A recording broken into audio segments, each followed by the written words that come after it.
বিসমিল্লাহির রহমানির রহিম। আসসালামু আলাইকুম প্রিয় এইচএসসি এবং আলিম 2024 সালের শিক্ষার্থী বন্ধুরা, তোমরা অতি শীঘ্রই ঢাকা বিশ্ববিদ্যালয় সহ অন্যান্য পাবলিক বিশ্ববিদ্যালয়ে ভর্তি যুদ্ধে অংশ নিতে যাচ্ছ। তাই আমি মাহমুদুল হাসান, শিক্ষার্থী ঢাকা বিশ্ববিদ্যালয়, আজকে তোমাদের জন্য নিয়ে এসেছি 2019-20 সেশনে ঢাকা বিশ্ববিদ্যালয়ে আসা ইংরেজি অংশের কোশ্চেন অ্যানালাইসিস। আশা করি এই ক্লাস করার মাধ্যমে তোমরা ইংরেজি সাবজেক্টের কোশ্চেন প্যাটার্ন কেমন হয়, কোন কোন অংশ বেশি গুরুত্বপূর্ণ এবং তোমাদের কোন কোন বিষয় জোর দিয়ে পড়া দরকার এবং তোমাদের কোন কোন অংশ বেশি জোর দিয়ে পড়া দরকার সেগুলো সম্পর্কে সহজেই একটা ধারণা পাবে। সো চলো শুরু করি। তো আমরা একদম ফার্স্টের কোশ্চেন যদি একটু খেয়াল করি, একটু দেখো। প্রথম কোশ্চেনটাই হচ্ছে we have not been given dash update on the patient's condition. দেখো এই কোশ্চেনটা হচ্ছে একটা প্যাসিভ সেন্সে। দেখো we have not been given, এটা একটা প্যাসিভে আছে। আর বেসিকলি হচ্ছে এইখানে আপডেট, এটা হচ্ছে একটা নাউন, এটা হচ্ছে একটা আনকাউন্টেবল নাউন।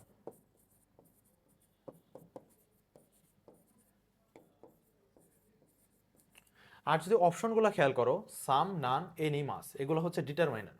তো এখন ব্যাপার হচ্ছে একটা আনকাউন্টেবল নাউনের আগে কি কি ডিটারমাইনার বসতে পারে সেগুলো আমাদেরকে একটু খেয়াল করতে হবে। দেখো ফার্স্টের অপশনটাই আছে সাম। আনকাউন্টেবল নাউনের আগে কখনোই সাম বসতে পারে না। সেম অ্যাজ আমাদের নান, এটাও বসতে পারে না। নান কেন বসতে পারে না? দেখো we have not been given, already not দেওয়া আছে। একটা নেগেটিভ সেন্টেন্সে কিন্তু আর একটা নেগেটিভ ওয়ার্ড বসতে পারে না, অর্থাৎ একটা সেন্টেন্সে কখনোই দুইটা নেগেটিভ ওয়ার্ড বসবে না। কারণ দুইটা নেগেটিভ ওয়ার্ড বসলে কিন্তু ওই যে মাইনাসে মাইনাসে প্লাসের মতো অবস্থা হয়ে যায়, ঠিক আছে? একটা সেন্টেন্সে অলওয়েজ একটাই নেগেটিভ ইউজ করতে পারবা। যদি তুমি দুইটা নেগেটিভ ইউজ করো তাহলে কিন্তু আসলে ওই সেন্টেন্সটা কোনো সেন্স মেক করবে না। তো এখন একটু খেয়াল করো, এখন আমাদের কি বসতে পারে? এনি, মাস, এই দুটোই হচ্ছে গ্রামাটিক্যালি কারেক্ট। কিন্তু যদি মিনিংয়ের দিকে খেয়াল করো তাহলে অবশ্যই এনি বসবে।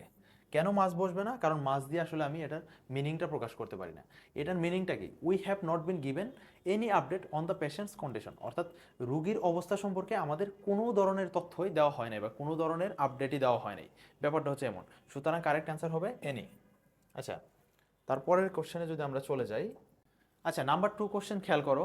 দেয়ার is a liberation sculpture dash দেওয়া আছে art building of university of Dhaka. দেখো লিবারেশন স্কাল্পচার মানে হচ্ছে ভাস্কর্য, অর্থাৎ লিবারেশন স্কাল্পচার মানে হচ্ছে স্বাধীনতা ভাস্কর্য, ঠিক আছে? এখন দেখো এই জিনিসটা একটা অ্যাপ্রোপ্রিয়েট প্রিপোজিশন, কিন্তু অ্যাপ্রোপ্রিয়েট প্রিপোজিশন থাকলেও তোমাকে কিছু কমন সেন্স খাটাইতে হবে। এখন দেখো এই যে স্বাধীনতা ভাস্কর্য কোথায় আছে? আমাদের যে কলা ভবন আছে ঢাকা বিশ্ববিদ্যালয়, সেটার সামনে। এখন তুমি যদি অ্যাট দ্য ব্যাক এটা দাও, এটাও কিন্তু হচ্ছে প্রিপোজিশনাল অর্থে কারেক্ট, ঠিক আছে? এটাও কিন্তু রাইট প্রিপোজিশন, কিন্তু তুমি কিন্তু দিতে পারবে না যে at the back of art buildings of Dhaka university. অবশ্যই তোমাকে ইন দ্য ফ্রন্ট অফ দিতে হবে, in front of art buildings of Dhaka university. একটু খেয়াল করো, there is a liberation sculpture in front of art building of university of Dhaka, অর্থাৎ ঢাকা বিশ্ববিদ্যালয়ের কলা ভবনের সামনে একটা স্বাধীনতা ভাস্কর্য রয়েছে, ঠিক আছে? তোমাদেরকে কিন্তু এই কমন সেন্সটা বা জেনারেল নলেজটাও জানা লাগবে। এখন বিফোর এটা তো হচ্ছে ইররিলেভেন্ট, বিসাইড এটা হচ্ছে ইররিলেভেন্ট। তারপরের কোশ্চেনে যদি আমরা চলে যাই, দেখো নাম্বার 3 কোশ্চেনে কি আসছে? Coleridge's poems the rhyme of the ancient mariner is a. দেখো এটা হচ্ছে একদম টোটালি বোর্ড বই থেকে একটা কোশ্চেন আসছে, বলেই দিছে যে কল রিজের একটা কবিতা, কি কবিতার নাম কি? The rhyme of the ancient mariner is a lyric, sonnet, ode নাকি ব্যালেট? এখন তোমাকে এই জিনিসটা জানতে হবে, লিরিক্স মানে কি? লিরিক্স মানে হচ্ছে সাধারণত কোনো কবিতা বা গানের যে লাইনগুলো থাকে, সাজানো থাকে, সেটাকে আমরা বলি লিরিক্স। এখন the rhyme of the Ancient Mariner কি একটা ওই ধরনের কবিতা নাকি অন্য কিছু? আমাদেরকে এটা জানতে হবে। সনেটটা কি? সনেটটা হচ্ছে যেগুলা মানে যে কবিতার 14টা লাইন থাকে এবং প্রত্যেকটা লাইনে 14টা করে লেটার থাকে, সেটাকে বলে সনেট, ঠিক আছে?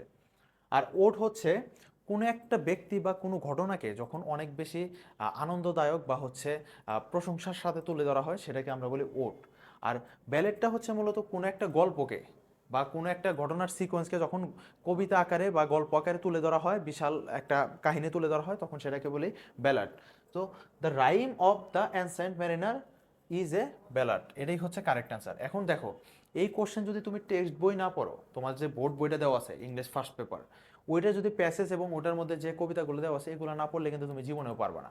কারণ এটা তোমাকে জানতে হবে, তাছাড়া তুমি পারবে না। এমনি মুখস্থ একটা বলে দিলে হবে না, কারণ কোন কবিতা আসলে কোনটা সনেট নাকি কোনটা হচ্ছে লিরিক্যাল নাকি কোনটা ওয়ার্ড নাকি কোনটা ব্যালাড, এটা তোমাকে জানতে হবে।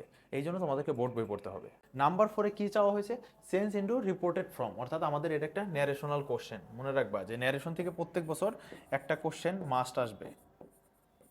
বি ইউনিটে ঢাকা ইউনিভার্সিটিতে ন্যারেশন থেকে কোশ্চেন একটা না একটা থাকবেই, এটা হচ্ছে লাস্ট 10 বছরের প্রত্যেক বছরই এটা আসছে, ঠিক আছে। এখন দেখো কি বলছে আমাদেরকে, she said to me why do not you come on Monday. দেখো রিপোর্টেড বারবে হচ্ছে পাস্ট টেন্সের ঘটনা আছে, তার মানে এটা অবশ্যই চেঞ্জ হবে। আর রিপোর্টেড স্পেসে কি আছে? Why do not you come on Monday, অর্থাৎ একটা ইন্টারোগেটিভ সেন্টেন্স আছে। তাহলে রিপোর্টেড স্পেসে যদি একটা ইন্টারোগেটিভ সেন্টেন্স থাকে, আমরা সেটাকে কিভাবে চেঞ্জ করি একটু খেয়াল করো। এই যে সেইড টু রিপোর্টেড বারবে, এটা পাস্ট টেন্স আছে না, তাহলে এখানে কি হবে? সেইড টুর পরিবর্তে কি হবে? আস্কড। তারপর অবজেক্ট যা ছিল মি থাকবে। আর একটা জিনিস মনে রাখবে, ইন্টারোগেটিভ সেন্টেন্সে যদি ন্যারেশন চেঞ্জ করা লাগে, সেক্ষেত্রে ডাব্লিউএস কোশ্চেন থাকলে অবশ্যই ডাব্লিউএস কোশ্চেন ওটাই থাকবে। আর যদি কোনো অক্সিলারি ভার্ব থাকে বা অক্সিলারি ভার্ব দিয়ে কোশ্চেন করা হয়, তাহলে ওটা উঠে ইফ অথবা ওয়েদার ব্যবহৃত হবে, আর আমাদের রিপোর্টেড কোমা উঠে যাবে, ঠিক আছে। তাহলে যেহেতু ডাব্লিউএস কোশ্চেন আছে, আমি ডাব্লিউএস কোশ্চেনে রাখলাম হয়। তারপর একটা সাবজেক্ট আসবে। দেখো রিপোর্টেড স্পেসের সাবজেক্ট কি ছিল? ইউ। এখন ইউ যেহেতু সেকেন্ড পারসন, ইউ কাকে রেফার করে? ইউ অলওয়েজ রিপোর্টেড ভার্বের অবজেক্টকে ফলো করে, অর্থাৎ মিকে রেফার করে। এখন মি এর সাবজেক্টিভ ফর্ম কি? আই, ঠিক আছে। এখন রিপোর্টেড স্পেসে যেহেতু বলছে why do not you come on Monday, যেহেতু এটা প্রেজেন্ট ইনডেফিনিট টেন্সের ঘটনা, তাহলে এটা চেঞ্জ হয়ে পাস্ট ইনডেফিনিট টেন্সের ঘটনা হয়ে যাবে। তাহলে কি হবে? হয় আই ডিড নট, কারণ ডু নট ছিল ডিড নট হয়ে গেল। আর একটা জিনিস খেয়াল করে যে ন্যারেশনে কাম আছে না, কাম থাকলে অলওয়েজ গো হয়ে যাবে। যখন ডিরেক্ট স্পেসে কাম থাকবে, ওইটা ইনডাইরেক্ট স্পেসে কি হয়ে যাবে? গো হয়ে যাবে, ঠিক আছে। তাহলে I did not go one Monday, যা ছিল তাই।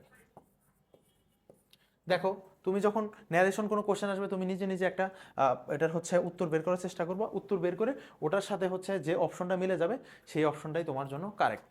দেখো শি টোল্ড মি, দেখো এখানে এটা হবে না, টোল্ড কখনোই হবে না, কারণ ব্যাপার হচ্ছে যখন একটা ইন্টারোগেটিভ সেন্টেন্স থাকবে, সেটাকে ইনডাইরেক্ট স্পেস করার সময় অলওয়েজ আস্কড হবে, ঠিক আছে। সুতরাং এ কাটা। শি সেইড মি, এটাও হবে না।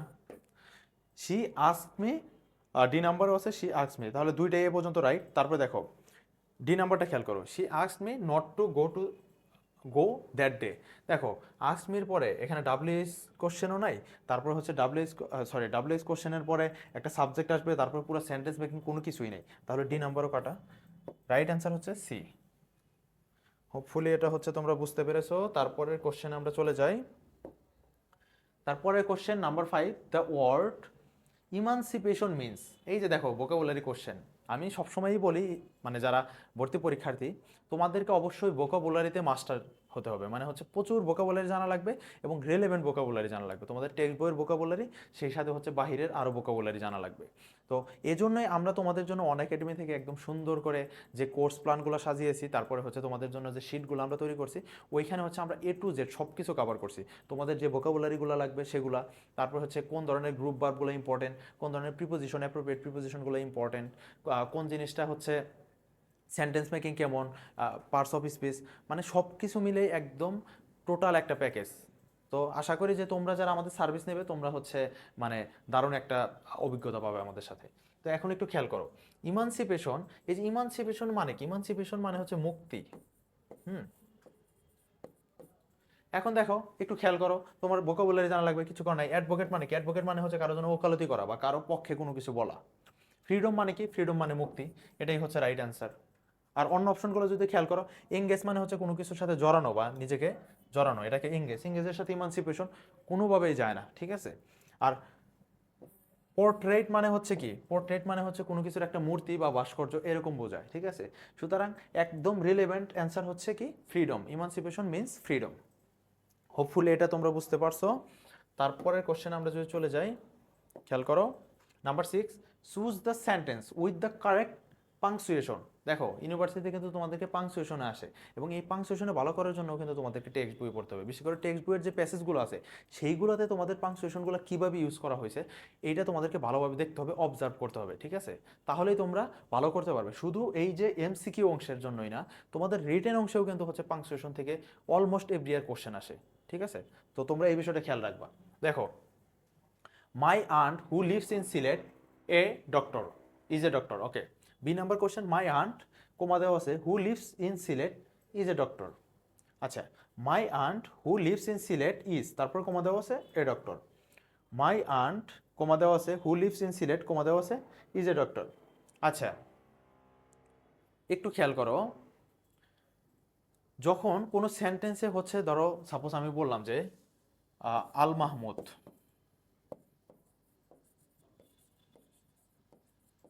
আল মাহমুদ কি একজন ব্যক্তি বা একটা নাউন, ঠিক আছে? এটা সাধারণত কোনো সেন্টেন্সে কি হয়, সাবজেক্ট হিসেবে ব্যবহৃত হয়। কিন্তু আমি চাচ্ছি আল মাহমুদ সম্পর্কে আরো বিস্তারিত তথ্য দেব, তাহলে কি করতে হবে, আমাকে একটা কোমা দিতে হবে। বললাম যে এ গ্রেট পয়েট, ঠিক আছে? এই যে আল মাহমুদকে এ গ্রেট পয়েট, তার সম্পর্কে আমি একটু অতিরিক্ত তথ্য দিলাম না, এটাকেই বলে অ্যাপোজিটিভ। অর্থাৎ এ গ্রেট পয়েটের অ্যাপোজিটিভ কি, আল মাহমুদ। তারপরে কি করতে হবে, আমাদেরকে আর একটা কমা দিতে হবে, অর্থাৎ দুইটা কমার মধ্যে আমাদের যে ওই যে অ্যাপোজিশনটা ওটা রাখতে হবে। তারপর ধরো কিছু একটা দেবো, হ্যাজ ডাইট, বললাম যে রিসেন্টলি, যে আল মাহমুদকে একটা গ্রেট পোয়েট, যে হচ্ছে মহান কবি বা বিশাল কবি বা বড় কবি, সে কি হয়েছে, হ্যাজ ডাইট রিসেন্টলি, সে সম্প্রতি মারা গেছে। এই যে দেখো, এ গ্রেট পোয়েট, এই অ্যাপোজিশনটা ইউজ করার জন্য আমরা কি করছি, দুইটা কোমা ইউজ করছি। ওই নাউনের পরে যে কোমা ইউজ করছি, তারপরে অতিরিক্ত ইনফরমেশন দিছি, তারপরে কোমা ইউজ করে তারপর আমার সেন্টেন্সটা শেষ করছি। এখন এটা খেয়াল করো, my aunt who lives in Sylhet, তাহলে এই যে মাই আন্ট সম্পর্কে যদি অতিরিক্ত একটা ইনফরমেশন দিতে চাই, তাহলে এরপর একটা কোমা দিতে হবে না, কিন্তু এটা যেহেতু নাই, সুতরাং এটা হচ্ছে কাটা। My aunt who lives in Sylhet is a doctor, এটা হচ্ছে রাইট অ্যান্সার মনে হচ্ছে। My aunt who lives in Sylhet, দেখো এই সিলেটের পরে কোমা দিলে ঠিক ছিল, কিন্তু ইজের পরে কোমা দিছে, তাহলে আমি তো আর ভার্বের পরে কোমা বসাইতে পারবো না, ঠিক না? আমার তো অ্যাপোজিশন যে মানে সেন্টেন্স বা ফ্রেজ, তারপরে কোমা বসাইতে হবে। তো এটাও হচ্ছে ভুল অ্যান্সার। ডি নাম্বার হচ্ছে my aunt who lives in Sylhet is a doctor, এটাও রাইট। অ্যাকচুয়ালি হচ্ছে এখানে দুইটা রাইট অ্যান্সার আসছে, কারণ এটা হয়তো কোনো একটা টাইপিং মিস্টেক, এই আর কি। ঠিক আছে, তারপরে হচ্ছে আমরা পরেরটাতে চলে যাই। In the sentence the rescuers snatched the children from a perfect storm, the bold faced phrase means, এই যে পারফেক্ট স্টর্ম, এটা হচ্ছে বোল্ড করে দেওয়া আছে, এটা দ্বারা আসলে কি বোঝায়? তো এই সেন্টেন্সটার মিনিংটা বোঝার একটু চেষ্টা করো। দ্য রেস্কিউয়ার মানে হচ্ছে যারা উদ্ধারকর্মী বা উদ্ধারকারী, স্ন্যাচড মানে হচ্ছে যে কোনো কিছু ছিনিয়ে আনা বা টেনে আনা, দ্য চিলড্রেন মানে হচ্ছে অনেকগুলা শিশু বা শিশুদেরকে, ফ্রম এ পারফেক্ট স্টর্ম। এখন পারফেক্ট স্টর্ম মানে বোঝায় কি, একটা ঝড়, মানে স্টর্ম মানে ঝড়, ওই ঝড়ের একদম ম্যাক্সিমাম বা সর্বোচ্চ পিক অবস্থায় যখন থাকে। যেমন আমি যদি একটু গ্রাফ দিয়ে বুঝাই, ধরো হচ্ছে এটা একটা গ্রাফ, এটা হচ্ছে এক্স অক্ষ, এটা হচ্ছে ওয়াই অক্ষ। ধরো ঝড় প্রথমে শুরু হলো, তারপরে আবার একটা এই মুহূর্তে উঠলো, আবার একটু কমে গেল, আবার ধরো একদম পিক পয়েন্টে উঠলো, আবার কমতে কমতে কমতে কমতে একটা সময় শেষ হয়ে গেল। তাহলে পারফেক্ট অবস্থা মানে কি, এই যে হাইস্ট পজিশন, ঠিক আছে? এই যে হাইস্ট মানে সুপারলেটিভ ফর্ম। তো এখন একটু খেয়াল করো, গার্সি উইন্ড মানে হচ্ছে ঝড়ো বাতাস। ঝড়ো বাতাস কিন্তু হচ্ছে এটার একদম কোন একটা মুহূর্তের অবস্থা বোঝায় নাই, যে এটা একদম পিক পয়েন্টে আছে নাকি লো পয়েন্টে আছে নাকি মিডিয়াম পয়েন্টে আছে। দ্য ওর্স্ট সিচুয়েশন, দেখো এই যে ওর্স্ট এই শব্দটা কিন্তু হচ্ছে ব্যাডের সুপারলেটিভ ফর্ম। সুতরাং এইটা হচ্ছে আমার একটা প্রবাবল অ্যান্সার। আর একটা কি, গ্রেভ ইলনেস, অর্থাৎ গ্রেভ ইলনেস মানে মারাত্মক অসুস্থতা। আসলে এখানে অসুস্থতার সাথে হচ্ছে পারফেক্ট স্টর্মটা যায় না, ঠিক আছে? এ গ্রেট চ্যালেঞ্জ, হ্যাঁ ডেফিনেটলি ওইটা হচ্ছে গ্রেট চ্যালেঞ্জ, কিন্তু যেহেতু বলছে পারফেক্ট স্টর্ম, সুতরাং এখানে যদি গ্রেটেস্ট চ্যালেঞ্জ থাকতো, তাহলে যেমন GR EATEST, তাহলে কিন্তু এই অ্যান্সারটাও হইতো। যেহেতু গ্রেটেস্ট নাই, সুপারলেটিভ ফর্ম নাই, এটা হচ্ছে একটা পজিটিভ ফর্ম, নর্মাল ফর্ম, সুতরাং এইটা হচ্ছে কাছাকাছি হলেও অ্যান্সার হবে না। অ্যান্সার হবে কি, দ্য ওর্স্ট সিচুয়েশন, অর্থাৎ সবচাইতে খারাপ সিচুয়েশন, যেটা মানে ওর চেয়ে বাজে সিচুয়েশন আর হতেই পারে না, ঠিক আছে? সুতরাং এটা হচ্ছে সর্বোচ্চ ফর্ম, এই জন্য অ্যান্সার হবে কি, দ্য ওর্স্ট সিচুয়েশন। হোপফুলি এটা অনেক ভালোভাবে বুঝতে পারছো। তারপরের কোশ্চেনে আমরা চলে যাই। খেয়াল করো, number 8, the poet William Blake has compared the school boy to, এটা একদম টেক্সট বই থেকে আসছে, ঠিক আছে? টেক্সট বুক থেকে আসছে, এটা কিচ্ছু করার নাই। এটা হচ্ছে ওই যে উইলিয়াম ব্লেকের একটা কবিতা আছে, ওই কবিতায় সেই স্কুল বয়কে আসলে কিসের সাথে তুলনা করছে, সে আসলে এ কেজড বার্ড অর্থাৎ হচ্ছে খাঁচায় বন্দি পাখির সাথে তুলনা করছে। ঠিক আছে, এটা তোমাদের এইটা মানে ভালোভাবে অ্যান্সার করার জন্য বইয়ের কবিতা লাইন টু লাইন পড়তে হবে এবং লাইন টু লাইন বুঝে বুঝে পড়তে হবে এবং লাইন টু লাইনের ভোকাবুলারি জানতে হবে এবং এটার মিনিং কি সব কিছুই জানতে হবে। আর বাকিগুলো এই গ্রেট স্কলারের সাথেও আসলে তুলনা করে নাই, এ প্রিজনারের সাথেও তুলনা করে নাই, এ ব্রেভ ওয়ারিয়রের সাথেও তুলনা করে নাই। বেসিক্যালি হচ্ছে একটা স্কুল বয়কে সে কেস বার্ডের সাথে তুলনা করছে যে তার এই বয়সে আসলে হচ্ছে এনজয় করার কথা, তার ওড়ার কথা। যেমন আমাদের খাঁচায় বন্দি পাখি যেমন উড়তে পারে না, সে পাখা ঝাপটায়, সেই ম্যাচ আমাদের স্কুল বয় যেমন হচ্ছে তার ব্যাগ ভর্তি বই থাকে, সে হচ্ছে ওইটা নিয়ে মানে এটা তার জন্য একটা বার্ডেন, একটা বোঝা, যার ফলে কি হয় তার মেধা আসলে বিকশিত হয় না বা তার আসলে শৈশবটা ওইভাবে রঙিন হয় না। তো এই জিনিসটা হচ্ছে মূলত দ্য পয়েট উইলিয়াম ব্লেক সে তার কবিতায় দ্য স্কুল বয় কবিতায় হচ্ছে তুলে ধরছে। এই জন্য এটা রাইট অ্যান্সার কি হবে, এ কেসড পার্ট, মনে রাখতে হবে। ঠিক আছে, তারপরের কোশ্চেনে চলে যাই। অরফিউস প্যারেন্টস ওয়্যার, এটাও একদম টেক্সট বই থেকে আসছে। এইটা হচ্ছে তোমাদের আগের টেক্সট বই এই প্যাসেজটা ছিল, এখন তোমরা যারা হচ্ছে মানে এইবার অর্থাৎ 2024-25 সেশনে পরীক্ষা দিবা তোমাদের জন্য এই প্যাসেজটা নাই। তারপরে আমি এই অ্যান্সারটা তোমাদের জানার জন্য বলে রাখি, অরফিউসের প্যারেন্টসের নাম ছিল মূলত হচ্ছে অ্যাপোলো অ্যান্ড মিউস কোলাইপি, এটার উচ্চারণ হবে মিউস কোলাইপি। ঠিক আছে, তাদের প্যারেন্টসের নাম ছিল এই অরফিউস নামে একটা প্যাসেজ ছিল, ওই প্যাসেজটা হচ্ছে মূলত অরফিউস এবং তার ফ্যামিলি সম্পর্কে বলা। তো এইটা তোমাদের হচ্ছে এবার সিলেবাসে নাই, সুতরাং তোমাদেরকে এটা আপাতত পড়তে হবে না, কিন্তু তোমাদের জানার জন্য এটা বলে রাখলাম। তো এটা হচ্ছে কাইন্ড অফ জ্ঞানমূলক কোশ্চেন, আমরা ওই যে সৃজনশীলে বলি না যে ক নাম্বারে জ্ঞানমূলক কোশ্চেন, এরকম একটা জ্ঞানমূলক কোশ্চেন। ঠিক আছে, পরেরটাতে চলে যাই। An elected member can take the decision. এখন দেখো এই যে ইলেক্টেড, এটা কিন্তু বোল্ড করা আছে, দেখো এখানে অন্য একটা কালার ইউজ করা আছে। এই বোল্ডটা আসলে হচ্ছে মানে বোল্ড করা যে ওয়ার্ডটা সেটা আসলে কোন ধরনের পার্টস অফ স্পিচ এটা জানতে চাওয়া হয়েছে। আচ্ছা তোমরাই বলো, ইলেক্টেড মেম্বার এটা কি ভার্ব হতে পারবে? ভার্ব কি, যেটা হচ্ছে অ্যাকশন, কোনো কাজ বোঝায়, সেটা হচ্ছে আমাদের মূলত ভার্ব।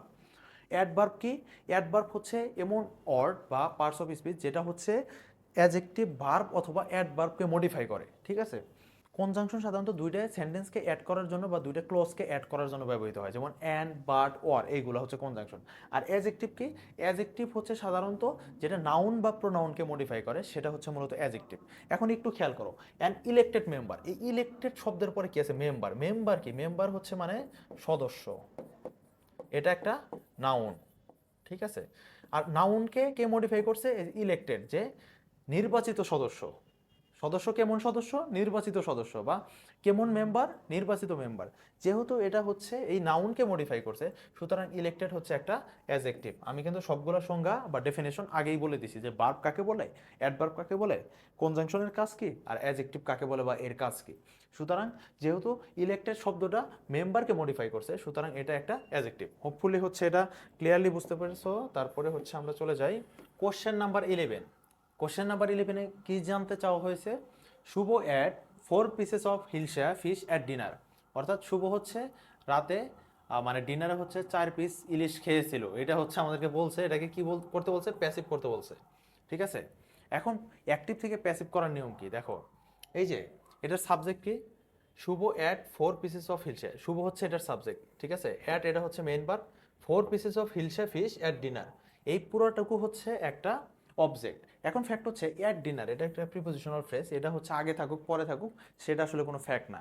এখন একটু খেয়াল করো, এই আমার অবজেক্টটা হয়ে যাবে কি, সাবজেক্ট হয়ে যাবে। ঠিক আছে, 4 pieces of hilsa fish at dinner were at by শুধু দেখো এখানে কি হচ্ছে, মানে কোনো ভার্ব আছে, ওয়ার কি হইতো, ইটেন হইতো। ঠিক আছে, কারণ অলওয়েজ প্যাসিভে কি করতে হয়, বি3 ফর্ম ইউজ করতে হয়, মনে রাখবা। তারপরে কি, at dinner 4 pieces of hilsa fish, Shubho at, এটাও হয় নাই। কারণ কি, এটা কোনো প্যাসিভের ফর্মে হয় না। প্যাসিভে সাধারণত কি হয়, আমরা সাধারণত অবজেক্টকে কি করি, অবজেক্টকে সাবজেক্ট বানাই, তারপরে কি, তারপরে হচ্ছে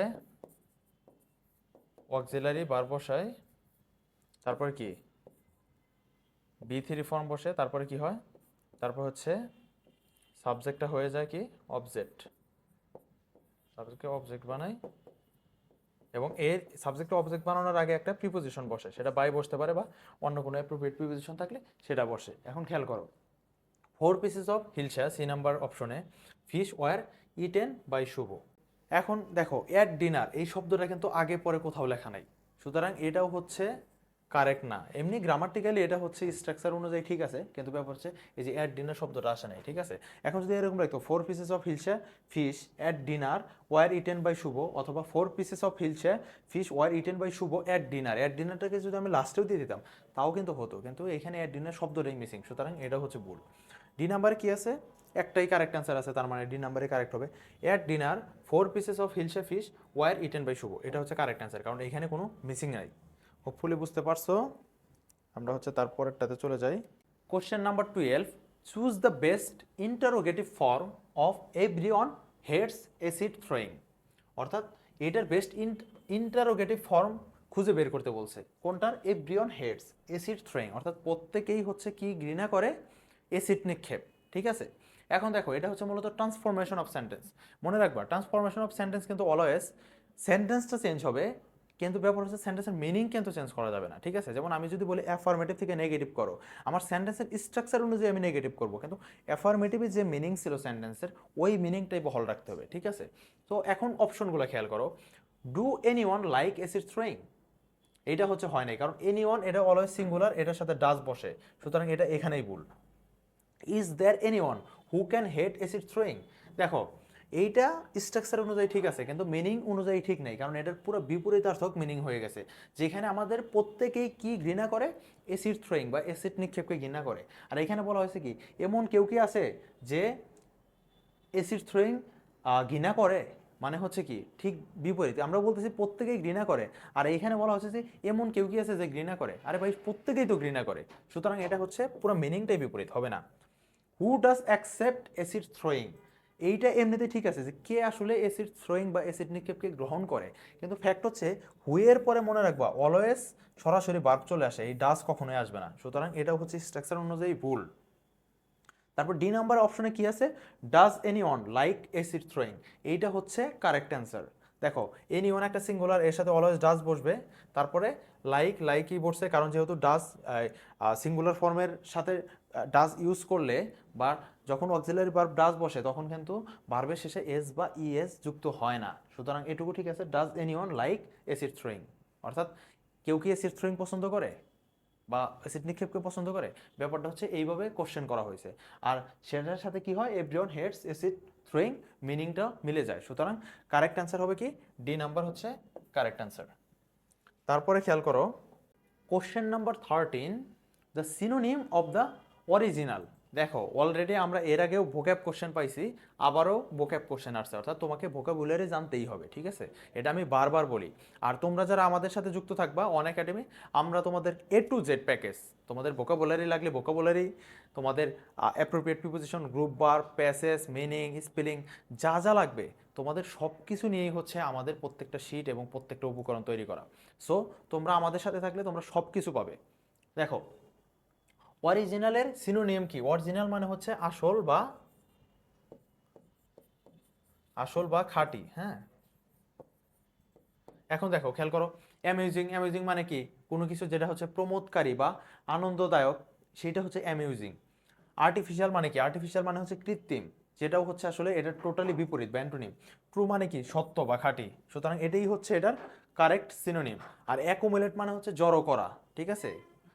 তো এখন একটু খেয়াল করো, তোমরা যদি এই সব টাইপের কোশ্চেন যদি একদম প্রপারলি অ্যান্সার করতে চাও তাহলে তোমাদের ভোকাবুলারি জানা লাগবে। আর তুমি মনে রাখবা প্রত্যেক বছর ঢাকা বিশ্ববিদ্যালয় ভর্তি পরীক্ষায় ভোক্যাব কোশ্চেন আসবেই আসবেই আসবেই।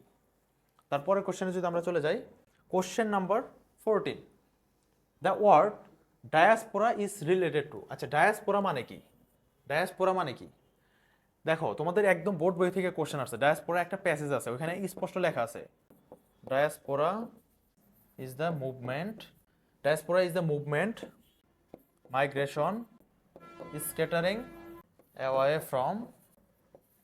দেখো তোমরা যদি একটু বোর্ড বই খেয়াল করো, তোমাদের একটা ডায়াসপোরা প্যাসেজ আছে, প্যাসেজের একদম ফার্স্টের লাইনে ডায়াসপোরা ডেফিনেশন দেওয়া আছে।